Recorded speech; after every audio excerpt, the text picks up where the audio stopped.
Welcome to the Shiksha capital. UP triple S C PET की आपकी series चल रही है प्रैक्टिस सेट्स को लेके। तो ये आपका अगला प्रैक्टिस सेट को लेके वीडियो है। इससे पहले हमने कुछ प्रैक्टिस सेट्स को लेके देख लिया है, यानी कि ऐसे प्रश्न जो आपके पीवाईक्यू में शामिल थे, यानी कि प्रीवियस ईयर क्वेश्चंस हैं, और ऐसे प्रश्न जिनके आने की संभावनाएं हैं, यानी कि महत्वपूर्ण है परीक्षा के लिहाज से, उनका समावेश है। तो उस क्रम में ये अगली सीरीज है। प्रश्न यहाँ पे है कि फ्लोरोसेंट ट्यूब और CFL में निम्नलिखित में से किस धातु का वाष्प होता है जो प्रकृति में विषैला होता है। ये प्रश्न है। इसके ऑप्शंस जो हैं वो पहला है टंगस्टन, बी है पारा, सी है एल्युमिनियम और डी है टाइटेनियम। तो यहाँ पे सही उत्तर आपका पारा होगा, यानी कि बी ऑप्शन यहाँ पे ठीक है कि फ्लोरोसेंट ट्यूब और CFL में किस धातु का वाष्प होता है, किस मेटल का वाष्प होता है, तो पारा का होता है, जो कि प्रकृति में विषैला होता है। यानी इसकी प्रकृति कैसी है? विषैली है, टॉक्सिक है। अगले प्रश्न की तरफ बढ़ते हैं। अगला प्रश्न कह रहा है सिफगमो मैनोमीटर का उपयोग निम्नलिखित में से किसे मापने के लिए किया जाता है। ऑप्शन ए है रक्तचाप, बी है स्वररज्जु, सी है रक्त में ग्लूकोज की सांद्रता और डी है कंकाल की मांसपेशी द्वारा विद्युत गतिविधि। तो किसे मापने के लिए किया जाता है सिफगमो मैनोमीटर का उपयोग? सही उत्तर रक्तचाप है, यानी कि ए ऑप्शन यहाँ पे आपका ठीक हो जाएगा। ए ऑप्शन यहाँ पे आपका सही है।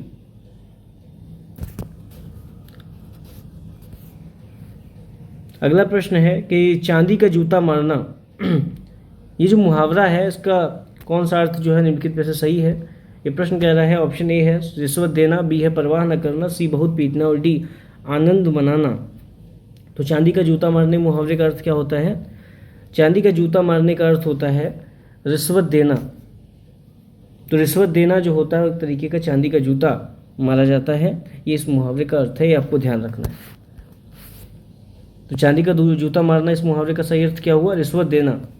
अगला प्रश्न है भारतीय आत्मा किस कवि का उपनाम है।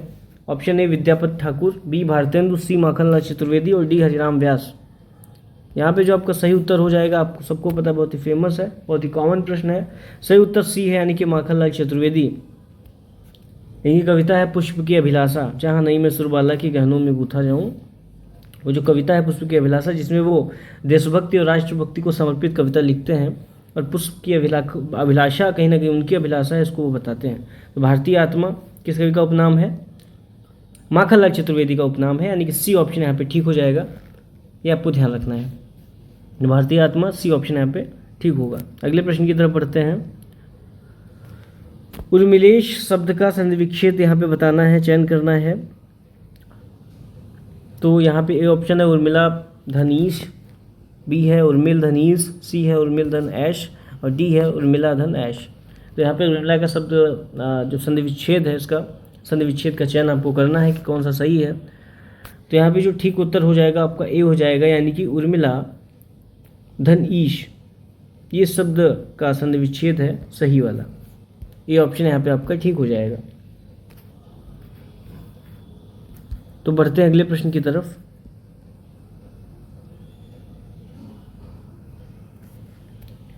निम्नलिखित में से किस विकल्प में सभी शब्द पर्यायवाची नहीं है। यानी कि ऐसे ऑप्शंस यहाँ पे दिए गए हैं जिसमें अधिकतर ऑप्शंस जो हैं वो उसमें ऐसे ऑप्शंस हैं जो एक दूसरे के पर्यायवाची हैं, यानी कि सिनोनिम्स हैं, और ऐसे विकल्प का आपको चयन करना है जिसमें सारे जो शब्द हैं वो पर्यायवाची नहीं हैं। ऑप्शन ए है विशिख तीर इशु, बी है निशीथ मध्यरात वासर, सी है कैवल्य निर्वाण अपवर्ग, डी है अश्म प्रस्तर और शिला।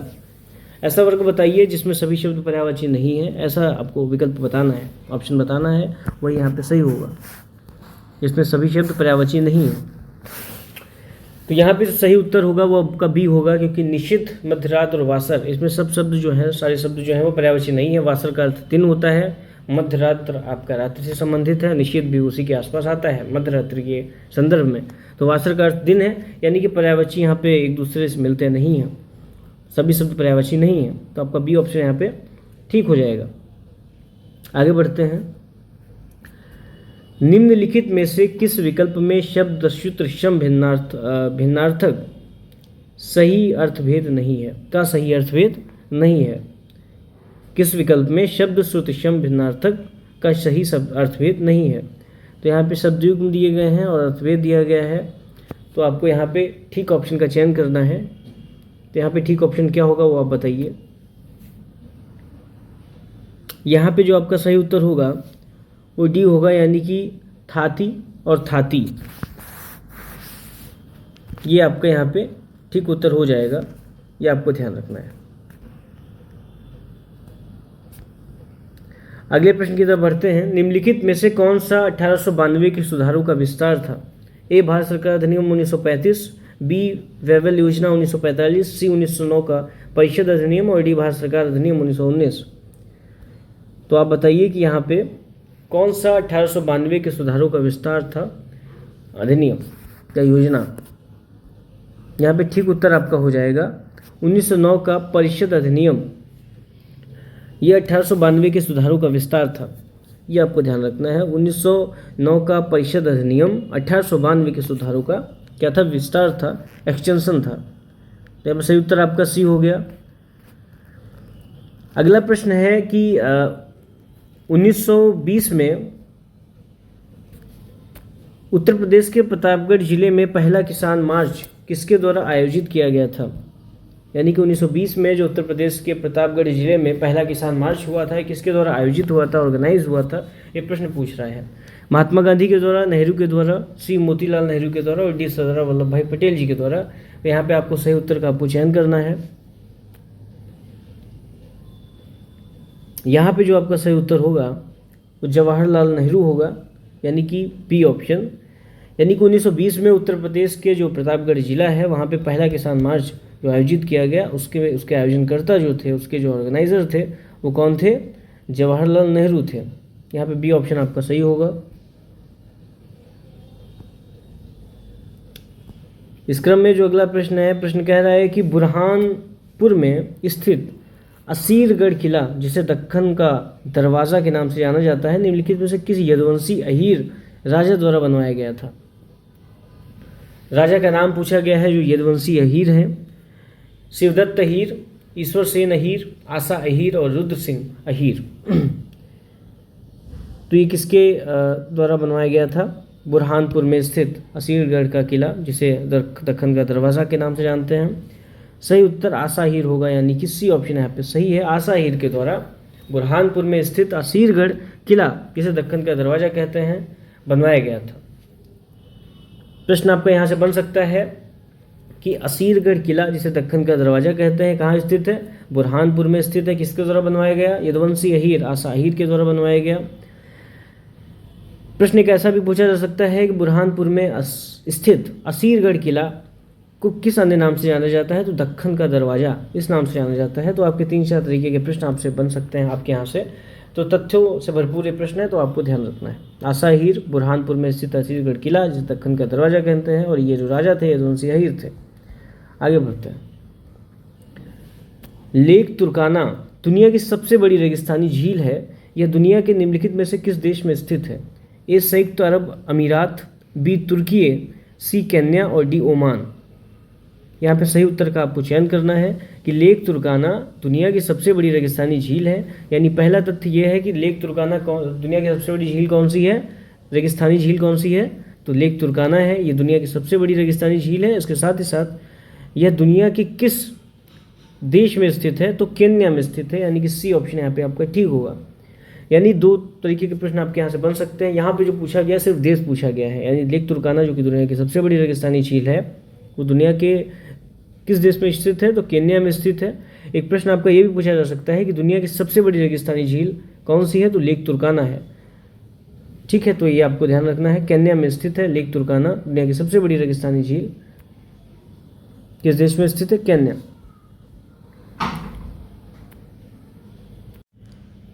प्रश्न है कि निम्नलिखित में से किसके द्वारा 1936 में पहली बार भारत के वन प्रकारों का वर्गीकरण किया गया था? ऑप्शन ए है sir H.G. Champion, B Jadav Payeng, C Dietrich Brandis और डी E.P. स्टिबिंग। तो निम्नलिखित में से किसके द्वारा 1936 में पहली बार भारत के वन प्रकारों का वर्गीकरण यानी कि क्लासिफिकेशन किया गया था? तो यहाँ पे सही उत्तर क्या होगा? यहाँ पे आपका सही उत्तर क्या होगा ये आपको बताना है।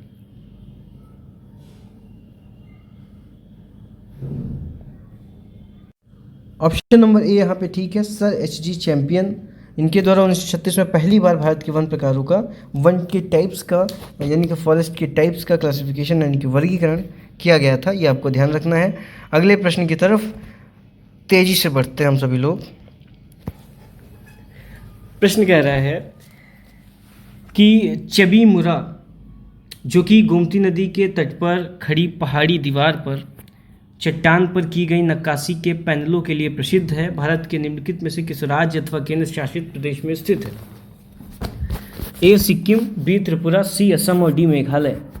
चबीमुरा, जो कि गोमती नदी के तट पर खड़ी पहाड़ी दीवार पर चट्टान पर की गई नक्काशी के पैनलों के लिए प्रसिद्ध है, ये भारत के किस राज्य अथवा केंद्र शासित प्रदेश में स्थित है? यह प्रश्न पूछा गया है। तो यहाँ पे जो आपका सही उत्तर हो जाएगा वो बी हो जाएगा, यानी कि त्रिपुरा ठीक उत्तर है। तो ये आपको प्रश्न ध्यान रखना है।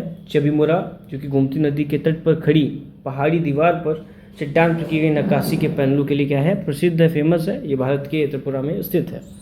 तो चबीमुरा कहाँ स्थित है? गोमती नदी के तट पर स्थित है। और ये जो आर्ट की जिस कला की बात की गई है, नक्काशी के पैनलों की जो बात की गई है, उसके लिए प्रसिद्ध है। और भारत के किस राज्य में स्थित है, प्रदेश में स्थित है? तो त्रिपुरा। आगे बढ़ते हैं। आगे बहुत ही महत्वपूर्ण प्रश्न है कि भारत की पंचवर्षीय योजना के किस संस्करण को गाडगिल योजना के नाम से भी जाना जाता है? यानी कि ऐसी जो पंचवर्षीय योजनाओं का क्रम है, उसमें किस संस्करण को गाडगिल योजना के नाम से जाना जाता है, के नाम से भी जाना जाता है, आपको बताना है। ए दूसरी पंचवर्षीय योजना, बी पहली, सी तीसरी और डी चौथी। तो यहाँ पे सही उत्तर आपका हो जाएगा सी, यानी कि तीसरी। भारत की पंचवर्षीय योजना की तीसरी संस्करण को गाडगिल योजना के नाम से भी जाना जाता है। यह आपका यहाँ पे ठीक उत्तर हो जाएगा। तो यहाँ पे आपको ध्यान रखना है, option number C is the correct answer. C यानी कि तीसरी। अगला प्रश्न कह रहा है कि 1981 के किस अधिनियम के माध्यम से संसद द्वारा राष्ट्रीय कृषि और ग्रामीण विकास बैंक यानी कि नाबार्ड के निर्माण को मंजूरी दी गई थी? ए अधिनियम 62, बी अधिनियम 61, सी अधिनियम 63 और डी अधिनियम 64।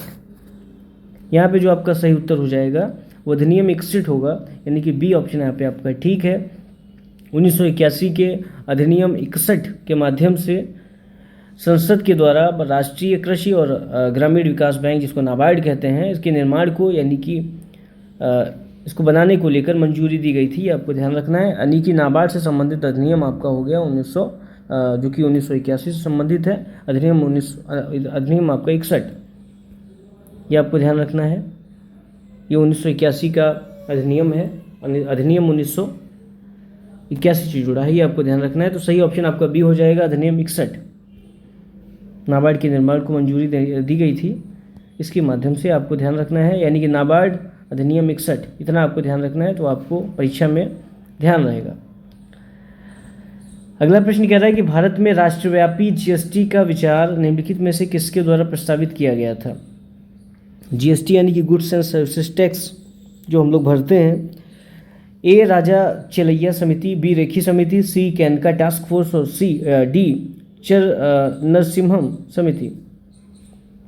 तो भारत में राष्ट्रव्यापी जीएसटी का विचार किसके द्वारा प्रस्तावित किया गया था? किस समिति अथवा फोर्स के द्वारा प्रस्तावित किया गया था? तो सही उत्तर आपका यहाँ पे हो जाएगा कैनका टास्क फोर्स, यानी कि सी। तो जीएसटी से संबंधित कौन सी टास्क फोर्स है, आपको ध्यान रखना है, कैनका टास्क फोर्स। ये इन्हीं के द्वारा प्रस्तावित जीएसटी का विचार जो था वो इन्हीं के द्वारा प्रस्तावित था, ये आपको ध्यान रखना है। आप लोग जीएसटी भरते हैं तो इतनी जानकारी होनी चाहिए कि किसके द्वारा प्रस्तावित ये विचार था। तो कैनका टास्क फोर्स, ये आपको ध्यान रखना है। अगले प्रश्न की तरफ बढ़ते हैं। प्रश्न कह रहा है कि भारत की दुग्ध क्रांति के चरण फर्स्ट यानी कि 1970 से 1980 को विश्व खाद्य कार्यक्रम के माध्यम से निम्नलिखित में से किसके द्वारा उपहार में दिए गए स्किम्ड दूध पाउडर और मक्खन तेल यानी कि बटर ऑयल की बिक्री से वित्त पोषित किया गया था? ए यूरोपीय संघ, बी संयुक्त राष्ट्र बाल कोष, सी खाद्य और कृषि संगठन और डी विश्व स्वास्थ्य संगठन यानी कि WHO। यहाँ पे सही उत्तर क्या होगा? यहाँ पे सही उत्तर आपका ए हो जाएगा, यानी कि यूरोपीय संघ। आगे बढ़ते हैं। प्रश्न कह रहा है कि भारत के सर्वोच्च न्यायालय का उद्घाटन डैश को किया गया था, यानी समय पूछा गया है। उद्घाटन संसद भवन में प्रिंसेस के चैम्बर में हुआ था, जो कि पुराना हो गया है। जैसे आपको पता है कि हमारा जो संसद है वो दूसरा बना है, तो इसीलिए यहाँ पे ब्रैकेट में अब पुराना लिखा है। तो भारत के सर्वोच्च न्यायालय का उद्घाटन को किया गया था, उद्घाटन संसद भवन में प्रिंसेस के चैम्बर में हुआ था। तो प्रश्न यहाँ भी बन सकता है कि सर्वोच्च न्यायालय का जो उद्घाटन हुआ वो कहाँ हुआ था, संसद में, तो प्रिंसेस के चैम्बर में हुआ था। तो प्रिंसेस का चैम्बर, ये भी आपका प्रश्न आपका यहाँ से बन सकता है कि कहाँ हुआ था, संसद के अंदर से भी। ऑप्शन ए है 26 जनवरी 1950, बी है 28 जनवरी 1950, सी है 25 जनवरी 1950 और डी है 28 जनवरी 1948। यहाँ पे आपका जो ठीक उत्तर हो जाएगा वो बी हो जाएगा, यानी कि 28 जनवरी 1950। यानी कि भारत के सर्वोच्च न्यायालय यानी कि सुप्रीम कोर्ट का उद्घाटन कब हुआ? 28 जनवरी 1950 को हुआ। उद्घाटन संसद भवन में हुआ और कहाँ हुआ? प्रिंसेस के चैम्बर में हुआ। इतना आपको ध्यान रखना है। 1950 में ही आपको पता है हमारा संविधान लागू हुआ था। अगला प्रश्न है कि राजस्थान पहला राज्य था जहां वर्ष 1959 में पंचायती राज व्यवस्था लागू की गई थी।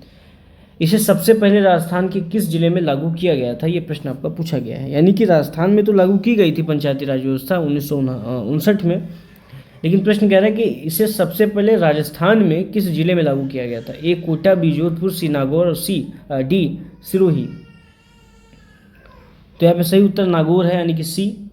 नागौर में सबसे पहले पंचायती राज व्यवस्था लागू हुई थी, यानी कि राजस्थान में लागू हुई थी सबसे पहले 1959 में। और राजस्थान में भी कहाँ लागू हुई थी, किस जिले में लागू हुई थी सबसे पहले? तो नागौर में लागू हुई थी, यानी कि ऑप्शन नंबर सी यहाँ पे आपका करेक्ट होगा। ये आपको ध्यान रखना है। यहाँ से कई तथ्य जो आपको ध्यान रखना है कि पंचायती राज व्यवस्था लागू जहाँ हुई है ऐसा राज्य पहला कौन सा था? तो राजस्थान था, पहला प्रश्न। दूसरा प्रश्न, कब लागू हुई थी पंचायती राज व्यवस्था राजस्थान में? तो आपको बताना है 1959 में। और ये भी पूछा जा सकता है कि राजस्थान में भी सबसे पहले किस जिले में लागू किया गया था? तो नागौर। तो 3 तरीके के प्रश्न आपके, 3 तथ्य यहाँ से आपके तैयार हो सकते हैं। ये आपको ध्यान रखना है, महत्वपूर्ण प्रश्न है। प्रश्न कह रहा है कि बैंकों के राष्ट्रीयकरण के प्रथम चरण के दौरान, प्रथम चरण यानी कि 1969, आपको पता है किस बैंक का राष्ट्रीयकरण नहीं किया गया था? यानी कि नेशनलाइजेशन जब बैंकों का हुआ आपको पता है 1969 में, फिर 80 में। तो 1969 में काफ़ी सारी बैंकों का जो है राष्ट्रीयकरण हुआ, नेशनलाइजेशन हुआ। प्रश्न कह रहा है कि प्रथम चरण के दौरान, यानी कि जो पहला चरण था नेशनलाइजेशन का, किस बैंक का राष्ट्रीयकरण नहीं किया गया था? ऑप्शन ए है देना बैंक, ऑप्शन बी है कैनरा बैंक, ऑप्शन सी है central bank of India, option D है विजया बैंक। तो बैंकों के राष्ट्रीयकरण के प्रथम चरण के दौरान किस बैंक का राष्ट्रीयकरण नहीं हुआ था? विजया बैंक का नहीं हुआ था, यानी कि ऑप्शन नंबर डी यहाँ पे आपका करेक्ट है। बाकी जो भी बैंक यहाँ पे दी हैं, देना हो, कैनरा हो, सेंट्रल बैंक ऑफ इंडिया हो, प्रथम चरण के दौरान इन सारी बैंकों का राष्ट्रीयकरण किया गया था, जबकि विजया का नहीं हुआ। विजया का 1980 में हुआ था, आपको पता है। तो ये चीज़ें आपको ध्यान रखनी है। बैंकों के राष्ट्रीयकरण से संबंधित आपके प्रश्न आते हैं, बहुत ही महत्वपूर्ण ये आपका विषय है। बैंकों के राष्ट्रीयकरण से संबंधित आपके टॉपिक जो कोई प्रश्न है वो आपके बनते हैं। आगे बढ़ते हैं। प्रश्न कह रहा है निम्नलिखित में से कौन सी विशेषता राज्यसभा को विधान परिषद से अलग करती है? ए सदस्यों का नामांकन, बी अप्रत्यक्ष चुनाव, सी सदस्यता का कार्यकाल और डी महाभियोग की शक्ति। कौन सी विशेषता राज्यसभा को विधान परिषद से अलग करती है? तो डी महाभियोग की जो शक्ति है ये राज्यसभा को विधान परिषद से अलग करती है, यानी उनकी विशेषताओं में अलगाव है यहाँ पे। यानी कि महाभियोग की शक्ति जो है वो कहीं ना कहीं राज्यसभा को विधान परिषद से भिन्न दिखाती है, यानी कहीं ना कहीं जो ये पावर है, महाभियोग की शक्ति है, ये इन दो चीज़ों के बीच में डिफ्रेंशिएट होती है, डिफरेंस पैदा करती है एक तरीके का कह सकते हैं अंतर पैदा करती है। ये आपको ध्यान रखना है। तो यहाँ पे सही ऑप्शन आपका डी होगा, महाभियोग की शक्ति। प्रश्न यहाँ पे आपके सामने है। प्रश्न कह रहा है कि निम्नलिखित में से कौन सा पेड़ मलेरिया के इलाज के लिए दवा प्रदान करता है? ऑप्शन नंबर ए है बांस का पेड़, बी सिनकोना का पेड़, सी नीलगिरी का पेड़ और डी जिंकगो का पेड़। कौन सा पेड़ मलेरिया के इलाज के लिए दवा प्रदान करता है? सही उत्तर आपका हो जाएगा सिनकोना का पेड़, यानी कि ऑप्शन नंबर बी आपका करेक्ट होगा। सिनकोना का पेड़ मलेरिया के इलाज के लिए दवा प्रदान करता है। तो मलेरिया से जुड़ा कौन सा पेड़ है? सिनकोना। इतना आपको ध्यान रखना है बस। मलेरिया से जुड़ा हुआ पेड़ है सिनकोना। प्रश्न कह रहा है कि तारों के चमकने का कारण क्या है? ए, धूल के कणों द्वारा प्रकाश का प्रकीर्णन, बी, बादलों द्वारा प्रकाश का आंतरिक परावर्तन, सी है तारों के प्रकाश का वायुमंडलीय अपवर्तन, और डी है पानी की बूंदों द्वारा प्रकाश का परिक्षेपण। यानी तारे जो टिमटिमाते हैं, ये चमकते हैं, इनके इसके पीछे कारण क्या है, ये प्रश्न पूछ रहा है।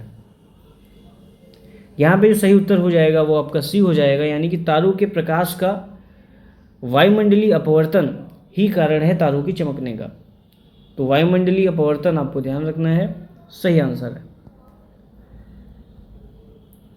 आपका अगला प्रश्न कह रहा है कि भारतीय संविधान में राज्य के नीति निर्देशक सिद्धांत निम्नलिखित में से किस देश के संविधान से अपनाए गए हैं? यानी कि भारतीय कॉन्स्टिट्यूशन में जो राज्य के नीति निर्देशक जो डोगमास हैं, सिद्धांत हैं, प्रिंसिपल्स हैं, वो किस देश के संविधान से कॉपी किए गए हैं या लिए गए हैं या अपनाए गए हैं? तो वहाँ पे सही उत्तर आपका कौन सा होगा, ये पूछा गया है। ए, यूक्रेन, बी, आयरलैंड, सी, कनाडा, और डी, यूएसए। सही उत्तर आपका आयरलैंड होगा, यानी कि बी ऑप्शन यहाँ पे आपका ठीक होगा। आयरलैंड के